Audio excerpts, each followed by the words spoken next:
आप सबका आपके अपने YouTube चैनल की कथा टीवी पर मैं मीनू शर्मा स्वागत करती हूँ। सभी को मेरा राधे राधे। भाद्रपद महीने के शुक्ल पक्ष की सप्तमी तिथि को संतान सप्तमी का व्रत किया जाता है। इसे अनंत सप्तमी के नाम से भी जाना जाता है और कई लोग इसे मुक्ताभरण व्रत और ललिता सप्तमी व्रत के नाम से भी जानते हैं। तो हिंदू पंचांग के अनुसार इस बार यह सप्तमी तिथि आरंभ होगी 29 अगस्त की रात 8:21 पर और यह तिथि समाप्त होगी 30 अगस्त की रात 10:46 पर। और इस कारण इस बार यह संतान सप्तमी का व्रत 30 अगस्त शनिवार को किया जाएगा। और अगर अब आपको इस दिन के पूजा के शुभ मुहूर्त के बारे में बताएं तो देखिए, इस दिन पूजा का मुहूर्त होगा सुबह 11:05 से लेकर दोपहर 12:47 तक। संतान सप्तमी व्रत में दोपहर की पूजा का बहुत अधिक महत्व है, तो इस दिन सुबह की पूजा के साथ दोपहर में पूजा अवश्य करनी चाहिए। भविष्य पुराण में बताया गया है कि सप्तमी तिथि भगवान सूर्य देव को समर्पित है। सप्तमी तिथि के दिन भगवान सूर्य की पूजा अर्चना करने से आरोग्य और संतान सुख की प्राप्ति होती है। तो संतान सप्तमी का यह व्रत दोपहर तक किया जाता है। इस व्रत में भगवान शिव पार्वती की प्रतिमा को सामने चौकी पर रखकर उनकी पूजा की जाती है और पूजा में नारियल, सुपारी और धूप दीप अर्पित किया जाता है। माताएं यह व्रत अपनी संतान की लंबी आयु के लिए, उनकी रक्षा के लिए करती है और निसंतान दंपति यह व्रत संतान प्राप्ति की कामना से करते हैं। और इसी कामना को करते हुए पहले भगवान शिव को कलावा लपेटा जाता है और बाद में अपनी और अपनी संतान की कलाई पर कलावा लपेटा जाता है। तो जो भी भक्त यह संतान सप्तमी का व्रत करते हैं वह यह व्रत कथा भी सुनते हैं। तो चलिए रसपान करते हैं संतान सप्तमी व्रत कथा का। तो इस कथा के अनुसार एक दिन महाराज युधिष्ठिर ने भगवान श्री कृष्ण से कहा कि हे प्रभु, कोई ऐसा उत्तम व्रत बतलाइए जिसके प्रभाव से मनुष्यों के अनेकों सांसारिक कलेश दुख दूर होकर वे पुत्र एवं पौत्रवान हो जाए। यह सुनकर भगवान बोले कि हे राजन, तुमने बड़ा ही उत्तम प्रश्न किया है। मैं तुमको एक पौराणिक इतिहास सुनाता हूँ, ध्यान से सुनो। एक समय लोमस ऋषि ब्रजराज की मथुरापुरी में वसुदेव देवकी के घर गए। ऋषिराज को आया हुआ देखकर दोनों अत्यंत ही प्रसन्न हुए तथा उनको उत्तम आसन पर बैठाकर उनका अनेक प्रकार से वंदन एवं सत्कार किया। फिर मुनि के चरणोदक से अपने घर तथा शरीर को पवित्र किया। वह प्रसन्न होकर उनको कथा सुनाने लगे। कथा के कहते कहते लोमस ऋषि ने कहा कि देवकी, दुष्ट दुराचारी पापी कंस ने तुम्हारे कई पुत्र मार डाले हैं, जिसके कारण तुम्हारा मन अत्यंत दुखी है। इसी प्रकार राजा नहुष की पत्नी चंद्रमुखी भी दुखी रहा करती थी, किंतु उसने संतान सप्तमी का व्रत पूरे विधि विधान सहित किया, जिसके प्रताप से उनको संतान का सुख प्राप्त हुआ। यह सुनकर देवकी ने हाथ जोड़कर लोमस ऋषि से कहा कि हे ऋषिराज, कृपा करके रानी चंद्रमुखी का संपूर्ण वृतांत तथा इस व्रत को मुझे विस्तार सहित बतलाइए, जिससे मैं भी इस दुख से छुटकारा पाऊं। तब लोमस ऋषि बोले कि हे देवकी, अयोध्या के राजा नहुष थे। उनकी पत्नी का नाम चंद्रमुखी था। वह बहुत ही सुंदर थी। उनके नगर में विष्णुगुप्त नाम का एक ब्राह्मण रहता था और उसकी स्त्री का नाम भद्रमुखी था। वह भी अत्यंत रूपवती सुंदरी थी। रानी और ब्राह्मणी में अत्यंत प्रेम था। एक दिन वे दोनों सरयू नदी में स्नान करने के लिए गई। वहां उन्होंने देखा कि बहुत सी स्त्रियां सरयू नदी में स्नान करके निर्मल वस्त्र पहनकर एक मंडप में शंकर एवं पार्वती की मूर्ति स्थापित करके पूजा कर रही थी। रानी और ब्राह्मणी ने यह देखकर उन स्त्रियों से पूछा कि बहनों, तुम किस देवता का और किस कारण से पूजन व्रत आदि कर रही हो? यह सुनकर स्त्रियों ने कहा कि हम संतान सप्तमी का व्रत कर रही हैं और हमने शिव पार्वती का पूजन चंदन, अक्षत आदि से षोडशोपचार विधि से किया है। यह सब इसी किसी पुनीत व्रत का विधान है। यह सुनकर रानी और ब्राह्मणी ने भी इस व्रत के करने का मन ही मन संकल्प लिया और घर वापस लौट आई। ब्राह्मणी भद्र तो इस व्रत को नियम पूर्वक करती रही, किंतु रानी चंद्रमुखी राजमद के कारण कभी इस व्रत को करती और कभी नहीं करती, यानी कि कभी भूल जाती और कुछ समय बाद दोनों मर गई। दूसरे जन्म में रानी बंदरिया और ब्राह्मणी ने मुर्गी की योनि पाई, परंतु ब्राह्मणी मुर्गी की योनि में भी कुछ नहीं भूली और भगवान शंकर तथा माँ पार्वती का ध्यान करती रही। उधर रानी बंदरिया की योनि में सब कुछ भूल गई। थोड़े समय के बाद दोनों ने वह देह भी त्याग दी। अब उनका तीसरा जन्म फिर से मनुष्य योनि में हुआ। उस ब्राह्मणी ने एक ब्राह्मणी के यहाँ कन्या के रूप में जन्म लिया, जिसका नाम भूषण देवी रखा गया तथा विवाह गोकुल निवासी अग्निशील ब्राह्मण से कर दिया।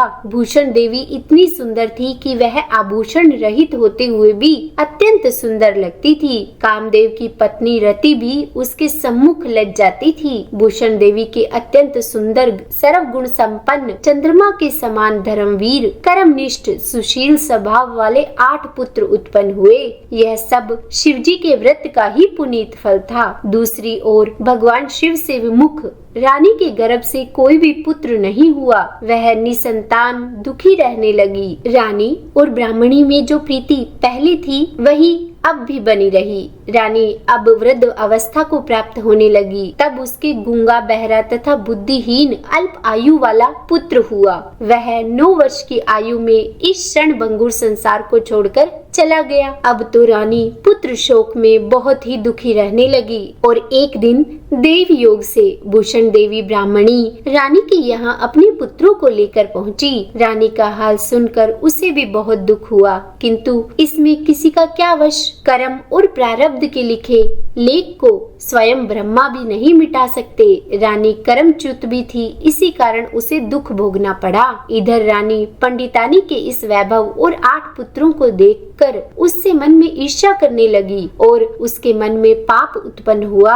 हालांकि उस ब्राह्मणी ने अपनी सहेली रानी का संताप दूर करने के लिए अपने 8 पुत्रों को रानी के पास छोड़ दिया, पर रानी ने पाप के वशीभूत होकर उन ब्राह्मणी पुत्रों की हत्या करने के विचार से लड्डुओं में जहर मिलाकर उनको खिला दिया, परंतु भगवान शंकर की कृपा से एक भी बालक की मृत्यु नहीं हुई। यह देखकर रानी अत्यंत ही आश्चर्यचकित हुई और इस रहस्य का पता लगाने की उसने मन में ठानी। फिर भगवान की पूजा से निवृत्त होकर जब भूषण देवी आई तो रानी ने उससे कहा कि मैंने तेरे पुत्रों को मारने के लिए इनको जहर तक मिलाकर खिला दिया, किंतु इनमें से कोई भी नहीं मरा। ऐसा तूने कौन सा दान और पुण्य किया है, ऐसा कौन सा व्रत किया है जिसके कारण तेरे यह पुत्र नहीं मरे और तू नित नए सुख भोग रही है। तेरा बड़ा सौभाग्य है। इनका भेद तू मुझसे निष्कपट होकर समझा, मैं तेरी बड़ी ऋणी रहूंगी। तब रानी के ऐसे दीन वचनों को सुनकर भूषण ब्राह्मणी कहने लगी कि सुनो, तुमको 3 जन्म का हाल कहती हूँ, ध्यान पूर्वक सुनना। पहले जन्म में तुम राजा नहुष की पत्नी थी और तुम्हारा नाम चंद्रमुखी था और मेरा भद्रमुखी था और मैं ब्राह्मणी थी। हम तुम अयोध्या में रहते थे और मेरी तुम्हारी बहुत अधिक प्रीति थी। एक दिन हम तुम दोनों सरयू नदी में स्नान करने गए और दूसरी स्त्रियों को संतान सप्तमी का व्रत करते देखकर और उन्हें भगवान शिव का पूजन अर्चन करते देखकर हमने उस उत्तम व्रत को करने की प्रतिज्ञा की थी, किंतु तुम सब भूल गई और झूठ बोलने का दोष तुमको लगा, जिसे तुम आज भी भोग रही हो। मैंने इस व्रत को आचार विचार सहित नियम पूर्वक सदैव किया और आज भी करती हूँ। दूसरे जन्म में तुमने बंदरिया का जन्म लिया तथा मुझे मुर्गी की योनि मिली। भगवान शंकर की कृपा से इस व्रत के प्रभाव और भगवान को उस जन्म में भी मैं नहीं भूली और निरंतर इस व्रत को नियमानुसार करती रही और तुम बंदरिया के जन्म में भूल गई। मैं तो समझती हूँ कि तुम्हारे ऊपर यह जो भारी संकट है उसका एकमात्र यही कारण है। इसीलिए मैं कहती हूँ कि तुम अब से संतान सप्तमी के ये व्रत को पूरे विधि सहित करो, जिससे तुम्हारा यह संकट दूर हो जाएगा। उसके बाद लोमस ऋषि ने माता देवकी को बताया कि हे देवकी, भूषण ब्राह्मणी के मुख से अपने पूर्व जन्म की कथा तथा संकल्प इत्यादि सुनकर रानी को पुरानी बातें याद आ गई और वह पश्चाताप करने लगी तथा भूषण ब्राह्मणी के चरणों में पड़कर क्षमा याचना करने लगी और भगवान शंकर पार्वती जी की अपार महिमा के गीत गाने लगी। उस दिन से रानी ने नियमानुसार संतान सप्तमी का व्रत भी किया, जिसके प्रभाव से रानी को संतान सुख मिला और संपूर्ण सुखों को भोग कर अंत में रानी शिवलोक को गई। भगवान शंकर के व्रत का ऐसा प्रभाव है कि पथभ्रष्ट मनुष्य भी अपने पथ पर अग्रसर हो जाता है और अनंत ऐश्वर्य भोग कर मोक्ष पाता है। लोमस ऋषि ने फिर कहा कि हे देवकी, इसीलिए मैं आपसे भी कहता हूँ कि आप भी इस व्रत को करने का संकल्प अपने मन में करो, जिससे आपको भी संतान सुख प्राप्त होगा।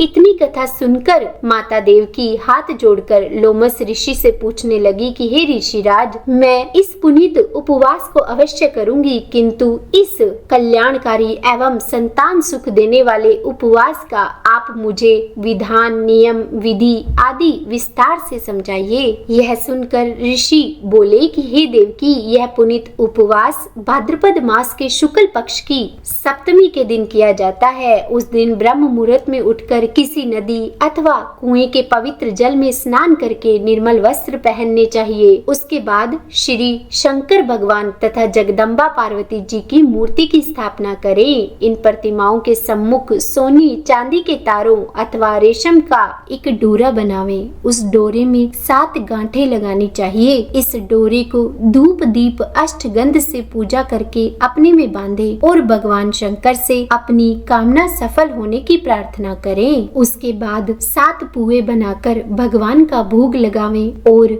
साथ ही यथाशक्ति सोने अथवा चांदी की अंगूठी बनवाकर इन सब को एक तांबे के पात्र में रखकर और उनका षोडशोपचार विधि से पूजन करके किसी सदाचारी धर्मनिष्ठ सतपात्रा ब्राह्मणों को दान देवे। उसके बाद 7 पुए स्वयं प्रसाद के रूप में ग्रहण करें और इस प्रकार इस व्रत का पारण करें। हे देवकी, इस व्रत को इस प्रकार नियम पूर्वक करने से समस्त पाप नष्ट हो जाते हैं और भाग्यशाली संतान उत्पन्न होती है और अंत में शिवलोक की प्राप्ति होती है। हे देवकी, मैंने तुमको संतान सप्तमी का व्रत संपूर्ण विधान सहित बताया है, उसको अब तुम नियम पूर्वक करो, जिससे तुमको उत्तम संतान पैदा होगी। इतनी कथा कहकर भगवान श्री कृष्ण ने धर्मावतार युधिष्ठिर से कहा कि लोमस ऋषि इस प्रकार हमारी माता को शिक्षा देकर चले गए और ऋषि के कथनानुसार हमारी माता देवकी ने इस व्रत को नियमानुसार किया, जिसके प्रभाव से मैं उत्पन्न हुआ। यह व्रत विशेष रूप से स्त्रियों के लिए कल्याणकारी है, परंतु पुरुषों को भी समान रूप से कल्याणदायक है। संतान सुख देने वाला, पापों का नाश करने वाला यह उत्तम व्रत है, जिसे स्वयं भी करें और दूसरों से भी करावें। नियम पूर्वक जो कोई भी इस व्रत को करता है और भगवान शंकर एवं पार्वती जी की सच्चे मन से आराधना करता है, निश्चय ही समस्त सुखों को भोग कर अंत में शिवलोक को जाता है। तो बोलिए हर हर महादेव, माँ पार्वती की जय। हे शंकर भगवान, हे माँ पार्वती, अगर इस कथा को कहने, सुनने या हुकारा भरने में हमसे कोई गलती हो गई हो तो हमें क्षमा करना। उम्मीद है कथा सुनने में आपको अच्छी लगी होगी। अगर वीडियो पसंद आई हो तो लाइक एंड शेयर करें और अगर आप मेरे चैनल पर नए हैं तो सब्सक्राइब भी कर दीजिएगा और हाँ, बेल आइकन को प्रेस करना बिल्कुल भी मत भूलिएगा। तो बोलिए हर हर शंभू।